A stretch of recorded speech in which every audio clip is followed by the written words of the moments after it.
நெல்லை மாவட்டம் வள்ளியூரில் புதிதாக தொடங்கியுள்ள சேலம் ஆர்ஆர் பிரியாணி கடையை நெல்லை கிழக்கு மாவட்ட திமுக பொறுப்பாளர் கிரகாம்பல் ரிப்பன் வெட்டி துவக்கி வைத்தார். திறப்பு விழா சலுகையாக ₹1 பிரியாணி வழங்கப்பட்டதால் அலைமோதிய கூட்டம். நெல்லை மாவட்டம் வள்ளியூரில் பிரபல உணவகமான சேலம் ஆர்ஆர் பிரியாணி கிளை கடை இன்று கோலாகலமாக திறந்து வைக்கப்பட்டது. இந்த திறப்பு விழா நிகழ்ச்சிக்கு ஆர்ஆர் பிரியாணி உணவகத்தின் நிறுவனர் தமிழ்ச்செல்வன் தலைமை தாங்கினார். நெல்லை கிழக்கு மாவட்ட திமுக பொறுப்பாளர் கிரகாம்பல் சிறப்பு விருந்தினராக கலந்து கொண்டு ரிப்பன் வெட்டி புதிய உணவகத்தை தொடங்கி வைத்தார்.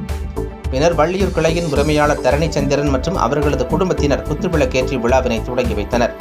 திறப்பு விழாவை முன்னிட்டு பொதுமக்களுக்கு சிறப்பு சலுகையாக முதல் 100 நபர்களுக்கு தலா ₹1 விலையில் மட்டன் மற்றும் சிக்கன் பிரியாணி வழங்கப்பட்டது.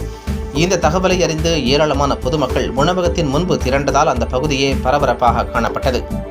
இதுகுறித்து ஆர்ஆர் பிரியாணி கடையின் உரிமையாளர் தமிழ்ச்செல்வன் கூறுகையில், தரமான சுவை மற்றும் தரத்தை வள்ளியூர் மக்களுக்கு தருவதே தங்களின் நோக்கம் என தெரிவித்தார்.